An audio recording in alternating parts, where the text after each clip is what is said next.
हिंदुस्तान में हमें नहीं मालूम, दलित कितने हैं हिंदुस्तान में हमें नहीं मालूम, आदिवासी कितने हैं हमें नहीं मालूम, जनरल कास्ट के गरीब कितने हैं हमें नहीं मालूम।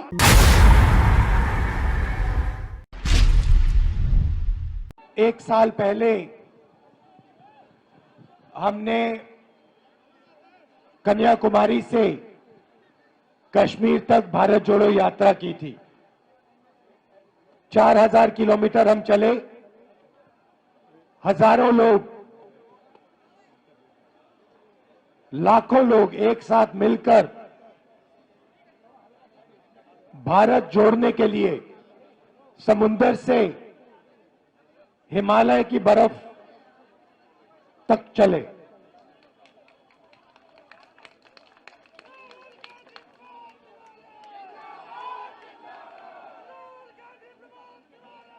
भैया बोलने दीजिए, ये आप नारे बाद में।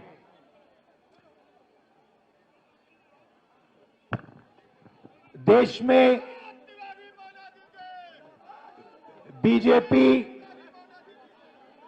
और आरएसएस नफरत और हिंसा फैला रही है। एक धर्म को दूसरे धर्म से लड़ाती है, एक जात को दूसरी जात से लड़ाती है और हिंसा देश में फैलाती है।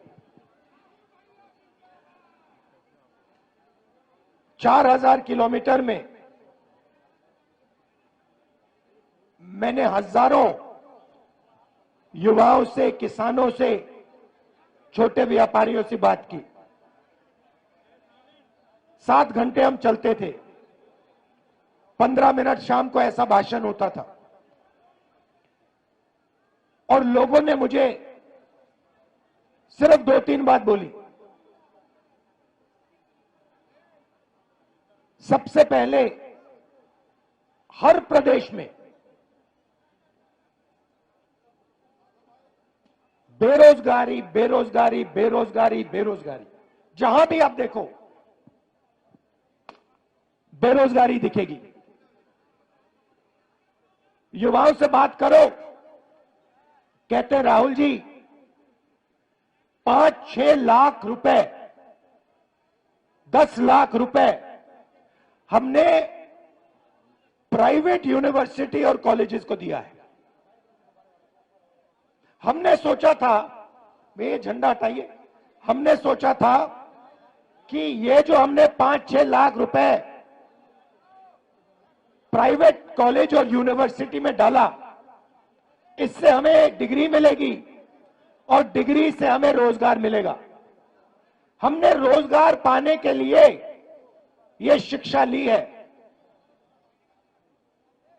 ये कॉलेज की degree, medical degree, legal degree, ये हमने ऐसे नहीं ली, हमने ये रोजगार पाने के लिए ली है।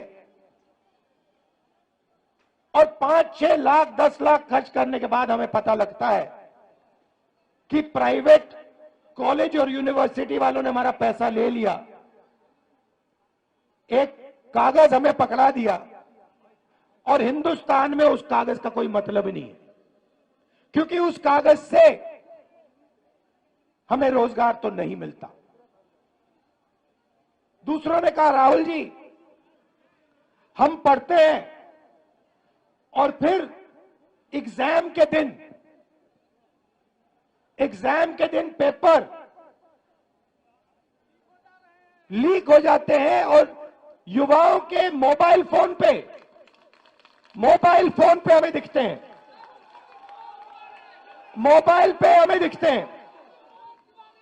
मतलब हमने 6-7 लाख रुपए डाले, हमने मेहनत की और किसी चोर ने पेपर चुरा के 100% मार्क ले लिए।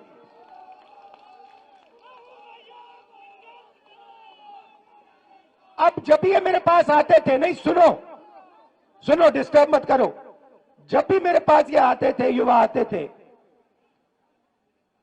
कन्याकुमारी से लेकर कश्मीर, हर प्रदेश में मैं उनसे पूछता था भैया एक बात बताओ, पूछना नहीं चाहिए मगर मैं पूछता था, भैया मुझे बात बताओ, तुम्हारी जात क्या है? और 90% लोग, कोई मुझे कहे मैं पिछड़ा हूं, कोई मुझे कहे मैं दलित हूं, कोई मैं कुछ कहे मैं आदिवासी हूं। और जब जनरल कास्ट वाला मेरे पास आता था, मैं पूछता था भैया तुम्हारे माता पिता अमीर है या गरीब? वो कहता था गरीब है। तो फिर मैंने पता लगाया, मैंने कहा यहां पे यात्रा में मुझे पिछड़े लोग, दलित लोग, आदिवासी, गरीब, जनरल कास्ट के लोग मिल रहे हैं। मैंने पता लगाया कि भैया ये देश में है कितने? ये देश में 10%, 20%, 30%, 40%, 50%, ये है कितने? सड़क पे तो मुझे यही दिख रहे हैं और कोई दिख ही नहीं रहा। पता लगाया, सरकार कहती है हमें नहीं मालूम। मैंने कहा आपको कैसे नहीं मालूम? सरकार कहती है हमें नहीं मालूम। मैंने पूछा पिछड़े कितने हैं हिंदुस्तान में? हमें नहीं मालूम। दलित कितने हैं हिंदुस्तान में? हमें नहीं मालूम। आदिवासी कितने हैं? हमें नहीं मालूम। जनरल कास्ट के गरीब कितने हैं? हमें नहीं मालूम। मैं आपसे पूछना चाहता हूं, देश में पिछड़े वर्ग के लोग कितने हैं? बताओ बताओ कितने हैं? 50%। आपका नाम क्या है? पूरा नाम? गोविंद सिंह जाटव जी। पिछड़ी जात के 50% आपने कहा, ठीक है। दलित कितने?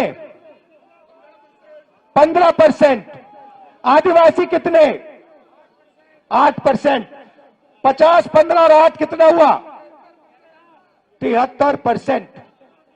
73% आबादी, 73% आबादी दलित, आदिवासी, पिछड़े। भैया शांत हो जाइए, डिस्टर्ब मत कीजिए। अब यहां मैं भीड़ में पूछना चाहता हूं, यहां पे पिछड़े लोग कितने? हाथ उठा के दिखाओ। ये देखो 50%। दलित कितने? हाथ उठा के दिखाओ। आदिवासी यहां कम है, ठीक है। अब मैं आपसे पूछना चाहता हूं, यहां पे मुझे भीड़ में पिछड़े और दलित तकरीबन 50-60% दिख रहे हैं, ठीक है। अब मैं आपसे पूछना चाहता हूं, हिंदुस्तान की सबसे बड़ी कंपनियों में मैंने मालिकों की लिस्ट निकाली है। 200 सबसे बड़ी कंपनियों की लिस्ट में दलित, आदिवासी, पिछड़े कितने? कितने? 60% नहीं है। मालिकों में मैंने लिस्ट निकाली है, 200 कंपनियों के मालिक में ना एक दलित, ना आदिवासी, ना पिछड़ा। फिर मैंने क्या किया? फिर मैंने कहा ठीक है भैया, ये देश के दलित हैं, आदिवासी हैं, पिछड़े हैं, ये मालिक नहीं बनना चाहते। तो मैंने पता लगाया मैनेजमेंट में कितने लोग हैं। सीनियर मैनेजमेंट में दलित, आदिवासी, पिछड़े 73% के कितने? बोलो बोलो। 0, एक नहीं है। तो जब आप प्राइवेट अस्पताल में जाते हो, यहां पे किसी का पैर टूटा? जब आप प्राइवेट अस्पताल में गए, आपने पैसा दिया? आपने प्राइवेट कॉलेज में पढ़ाई की? जब आपने प्राइवेट कॉलेज, यूनिवर्सिटी में आपने पैसा दिया, आपने किसको दिया? आपने ना दलित को दिया, ना आदिवासी को दिया, ना पिछड़े को दिया, और ना अपने जनरल कास्ट के गरीब व्यक्ति को दिया। मतलब आपकी जेब में से पैसा निकल रहा है और 2-3% लोगों के जेब में जा रहा है। उन 2-3% में ना गरीब जनरल कास्ट का कोई है, ना आदिवासी है, ना दलित है, ना पिछड़ा है। अब सुनिए, अब आप कहोगे मुझे, देखो हम दलित हैं, हम आदिवासी हैं, हम पिछड़े हैं, आप हमारे लिए सपना देख रहे हो, आप चाहते हो कि कॉर्पोरेट हिंदुस्तान में हम भी जाएं, मगर हम में इस सपने को देखने का दम नहीं है। आप कह सकते हो कि हमने हार मान ली, राहुल गांधी ये सपना देख रहा है, मगर हम में वो क्षमता नहीं है, हम में वो दम नहीं है, हम में वो कॉन्फिडेंस नहीं है कि हम हिंदुस्तान की सबसे बड़ी कंपनियों के मालिक बने। आप कह सकते हो, मैं मानूंगा नहीं, मगर आप कह सकते हो। तो फिर चलो, आप कंपनियों में नहीं हो तो फिर मुझे बताओ, मीडिया में आपके कितने लोग, मीडिया में आपके कितने लोग? अब देखो मैडम, आपका नाम क्या है? हाँ, पूरा नाम? हाँ, नीति तनेजा जी हैं, मीडिया की हैं, ठीक है, ये न्यूज तक कंपनी है। आपका नाम क्या है? पूरा नाम क्या है? रक्षा जी, अभी वहां आऊंगा। अब देखिए, यहां पे माइक सेल फोन पकड़ी रक्षा यादव है, दिशा यादव, और ये दिशा यादव जो है, ये हिंदुस्तान की सबसे बड़ी मीडिया कंपनी की मालिक कभी नहीं बन सकती है, क्योंकि इसके नाम के पीछे यादव शब्द है। ये नहीं बन सकती है। ये कितना भी पसीना दे दे अपना, कितना भी खून दे दे अपना, ये पिछड़े वर्ग की है, ये हिंदुस्तान की मीडिया कंपनी की मालिक नहीं बन सकती है। ऐसे ही ये लड़की, ये दिन भर कैमरा लिए घूमेगी, 24 घंटा कैमरा लिए घूमेगी, मगर जो इसके मालिक इसे कहेंगे वो इसको दिखाना पड़ेगा। जो ये दिखाना चाहती है वो नहीं दिखाया जाएगा। क्यों? क्योंकि ये पिछड़े वर्ग की है। मीडिया में आपका कोई मालिक नहीं, सीनियर मैनेजमेंट में, बड़े पत्रकारों में आपका एक आदमी नहीं। अब मैं कहता हूं ठीक है, पिछड़े लोग के, दलित आदिवासी लोग मीडिया में भी नहीं जाना चाहते। चलो मीडिया छोड़ो, प्राइवेट अस्पताल छोड़ो, प्राइवेट यूनिवर्सिटी कॉलेज छोड़ो, मुझे हाई कोर्ट का बता दो। हाई कोर्ट में दलित आदिवासी पिछड़े कितने हैं बताओ? चुप हो गए, दम नहीं है आप में, आप सोए हुए हो। 650 हाई कोर्ट के जज हैं, 73% आप लोगों की आबादी है, 100 जज 73% के पास, और वो भी छोटे छोटे छोटे छोटे। चलो आप मुझे कहोगे हिंदुस्तान में 73% को ना कॉर्पोरेट हिंदुस्तान में जगह चाहिए, ना मीडिया में जगह चाहिए, ना कोर्ट्स में जगह चाहिए, तो फिर मैं आपसे कहता हूं ठीक है, बताओ हिंदुस्तान के ब्यूरोक्रेट्स में आपके कितने लोग? 90 लोग हिंदुस्तान की सरकार को चलाते हैं। ये नरेंद्र मोदी को वहां पे बैठा रखा है, ये हिंदुस्तान नहीं चलाता। नरेंद्र मोदी के पास 90 लोग बैठे हैं, समझे? बजट बढ़ता है तो ये 90 लोग डिसाइड करते हैं कहां पैसा जाएगा। आपके प्रधानमंत्री को इन चीजों के बारे में समझ नहीं है, उनको नहीं मालूम कि बजट कैसे बनता है, पैसा कहां कैसे जाता है। उनको भाषण देना जानते, वो भाषण देना जानते हैं, वो नफरत फैलाना जानते हैं, भाषण देना चाहते हैं, इसलिए उनको वहां बैठाया गया है। बैठाया किसने?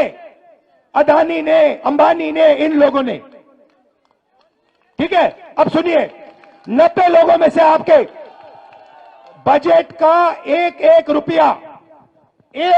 रुपया ये 90 लोग बांटते हैं। डिफेंस में कितना जाएगा?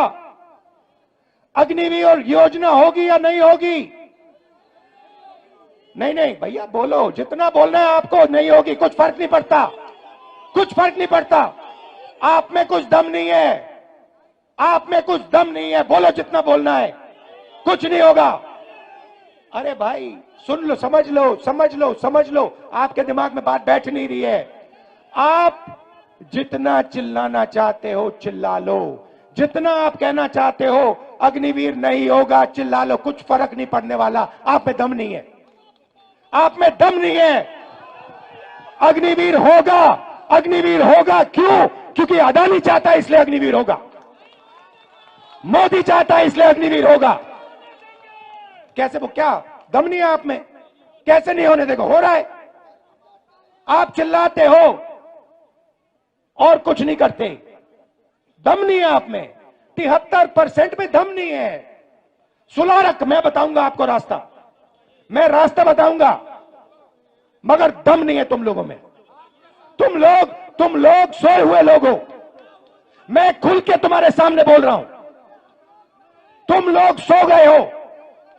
73% हिंदुस्तान का जो बब्बर शेर है, जो इस देश को चलाता है, जो इस देश को आगे ले जाता है, वो सो गया है, डर गया है।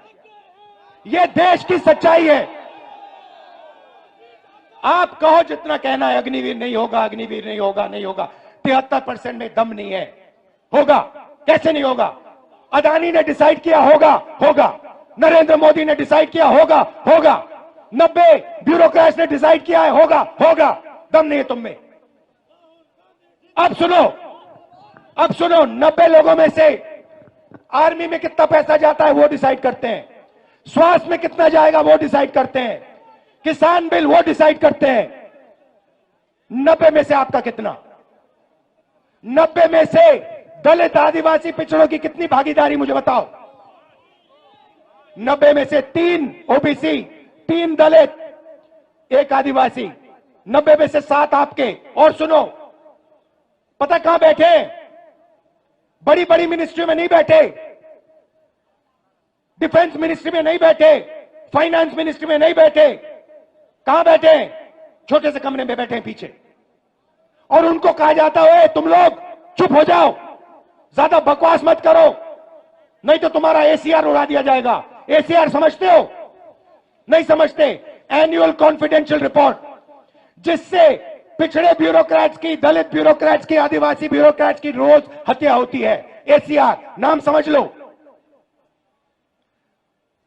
समझे? चुप हो गए? समझे? अब सुनो, 90 में से आपके 3, आपकी आबादी 73%, 73%, 90 में से 3 आपके। आप जानते हो 100 रुपए में से अगर हिंदुस्तान की सरकार 100 रुपए खर्च करती है, आप जानते हो आपकी कितनी भागीदारी है? 73%। जानते हो?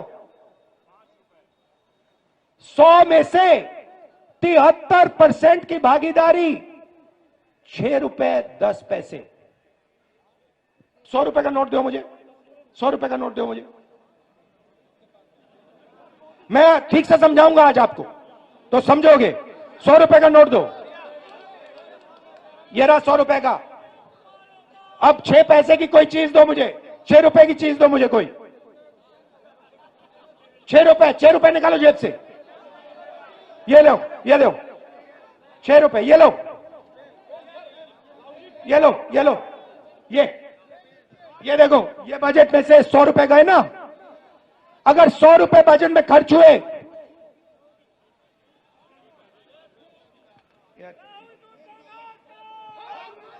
ये है आपका। ये लो, देखो, अच्छी तरह देखो, अच्छी तरह देखो इसको। ये है तुम्हारी भागीदारी। ये कम है, इसको तुम्हें उठा के फेंक देना चाहिए। 6 रुपए 10 पैसे की भागीदारी है तुम लोगों की। अन्याय है ये। हर रोज तुम्हारे साथ अन्याय हो रहा है। ये लो 100 रुपए। अच्छा अब सुनो, अब सुनो, राम मंदिर का आपने इनॉग्रेशन देखा? देखा? सबने देखा। मुझे बताओ, उसमें आपको अदानी दिखा? उसका चेहरा देखा?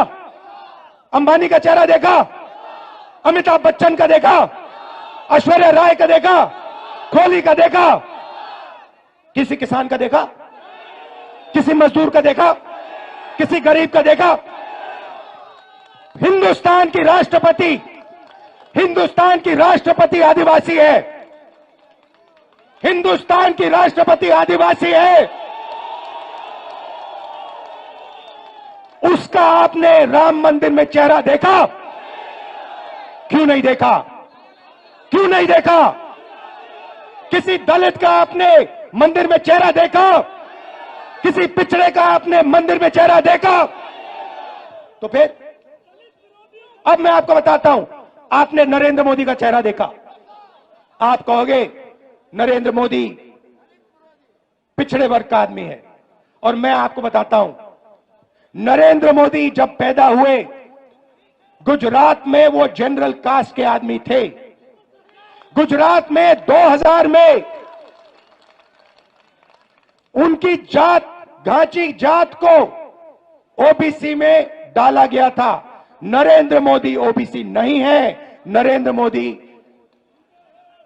जनरल कास्ट के हैं, और नरेंद्र मोदी जनरल कास्ट के गरीब लोगों की भी देखभाल नहीं करते। तो यह मैं आपसे कहना चाहता था। मैं आपसे सिर्फ यह कह रहा हूं, आप अगर नहीं जगोगे, अगर आप अपना हक नहीं लोगे, भूखे मर जाओगे।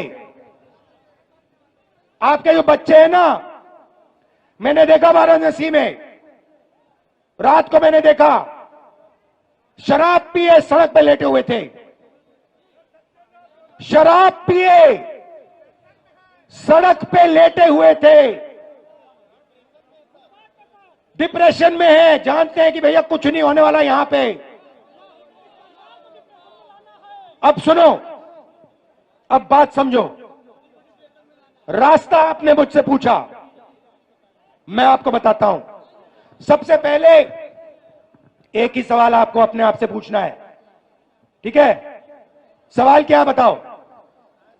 मुझे आज, जब आप सुबह उठोगे, चाहे आप किसान हो, मजदूर हो, बेरोजगार हो, आपको अपने आप से एक सवाल पूछना है, और इस बात को आप गहरी तरीके से समझिए, गहराई से समझिए। आपको सुबह उठ के कहना है, ये जो सोने की चिड़िया है, जिसको हम भारत माता कहते हैं, पूरी दुनिया में इसको सोने की चिड़िया कहा जाता है, इस सोने की चिड़िया में से मुझे आज कितना सोना मिला? बस यही सवाल है।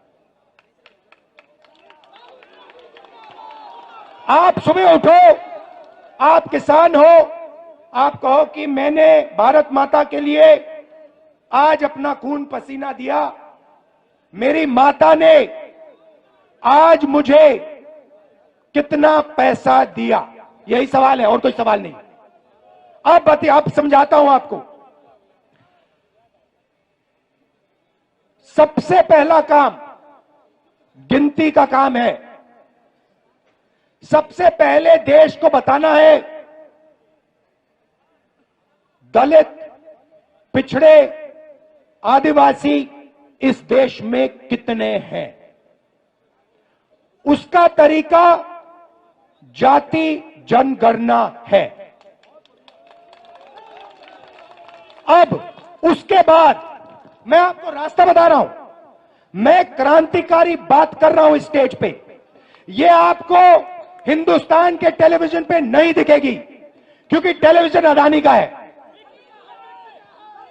पहला कदम होगा जाति जनगणना। उसमें जनरल कास्ट के कितने गरीब हैं, बैकवर्ड कितने हैं, दलित कितने हैं, आदिवासी कितने हैं।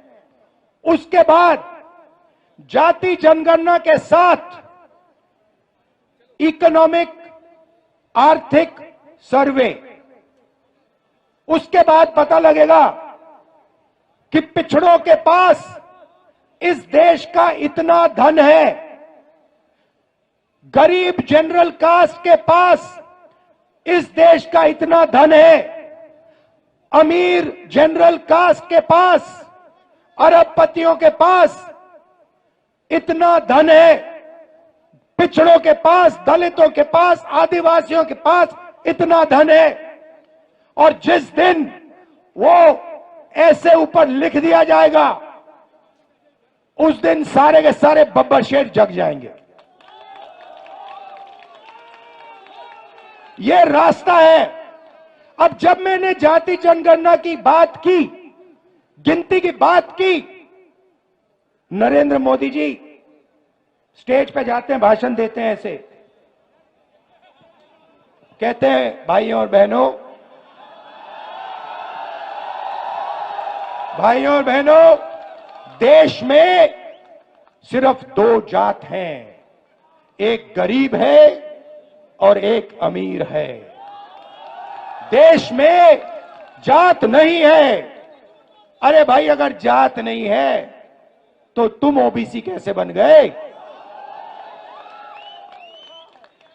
जब जाति जनगणना का समय आया तो नरेंद्र मोदी ओबीसी शब्द को भूल गए। जब पैसे का सवाल आया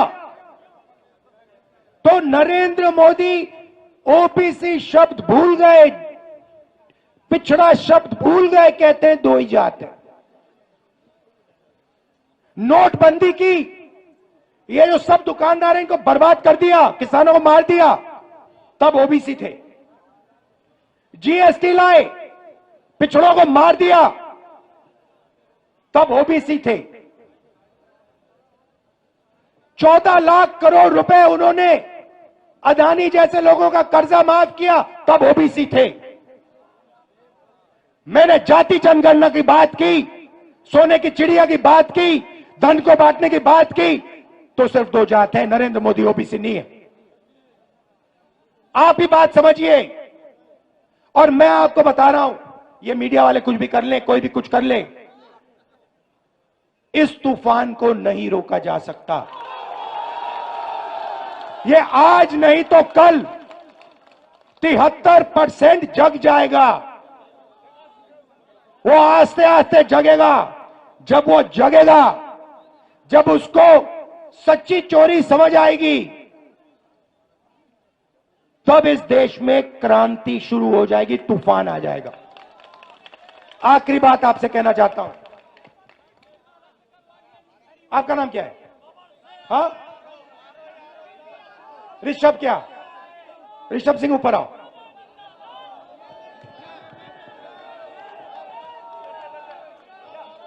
आओ, ऋषभ सिंह को ऊपर लाओ। अब मैं आपको हिंदुस्तान की राजनीति, ये पूरा का पूरा ड्रामा जो चल रहा है, 1 मिनट में समझाने जा रहा हूं। ये है ऋषभ सिंह, अच्छी तरह देखो इसको, ठीक है? अब मान लो मैं ऋषभ सिंह, हम सब ऋषभ सिंह का जेब काटना चाहते हैं। मान लो ये तो सिक्योरिटी वाले हैं। मान लो यहां पे लोगों ने मन बना लिया इसकी जेब काटनी है। पहला काम क्या करेंगे? पहला काम कहेंगे, वो ऋषभ उधर देख, उधर देख, वो देख पाकिस्तान, उधर देख, ओए इधर देख, वो देख अमिताभ बच्चन, उधर देख, ओए वो देख ऐश्वर्या राय, ओए उधर देख, वो क्रिकेट। पहला काम ये है। फिर ऋषभ सिंह उधर देखेगा, उधर देखो, ये पीछे से बंदा आएगा, जेब काट लेगा, ठीक है? इसका नाम अदानी। वो जो ये कर रहा है उसका नाम मोदी। और तीसरा यहां पे एक बंदा खड़ा रहेगा, भैया मुझे एक डंडा देना जरा। हाँ ये दो, डंडा दो। और तीसरा यहां पे एक पीछे होगा, एक पीछे होगा, वो अदानी। एक मोदी कहेगा इधर उधर देखो। और ये तीसरा यहां पे डंडा लिए खड़ा होगा, ऐसे ऐसे ऐसे डंडा लिए खड़ा होगा। अगर किसी ने उल्टी सीधी बात की तो डंडा। Amit Shah, ED, CBI, income tax, police, ये सब। मैं काशी मंदिर गया, बात समझो आप। मैं काशी मंदिर गया, मैं शिव को मानता हूं। मैं काशी मंदिर गया, वहां पे पुलिस वालों ने क्या किया, वहां पे पुलिस वालों ने क्या किया, सारे मोबाइल फोन हटा दिए, सारे मोबाइल फोन हटा दिए, एक मोबाइल फोन अंदर नहीं आने दिया। क्यों? क्योंकि वो नहीं चाहते कि राहुल गांधी की शिव मंदिर के अंदर फोटो दिख जाए। उसके बाद वाराणसी में सारा का सारा सेलफोन का जो नेटवर्क है उसको डाउन कर दिया। लोग मतलब वीडियो ले रहे हैं, वो वीडियो ना फैलाएं। आप देख लेना, ये जो मैंने भाषण दिया ना, मीडिया में नहीं दिखेगा, आपको दिख नहीं सकता। ये सोशल मीडिया में फैलाओ आप, सोशल मीडिया में दिखेगा, मीडिया में नहीं दिखा। अच्छा, सोशल मीडिया को भी वो अमेरिका से कंट्रोल कर रखा है। तो ये मैं आज आपसे कहने आया था, मेरा काम 73% को हिंदुस्तान की सोने की चिड़िया का धन दिलवाने का है। धन्यवाद। और धन्यवाद ऋषभ जी, नमस्कार, जय हिंद, भारत जोड़ो, जोर से भारत जोड़ो, भारत जोड़ो, भारत जोड़ो।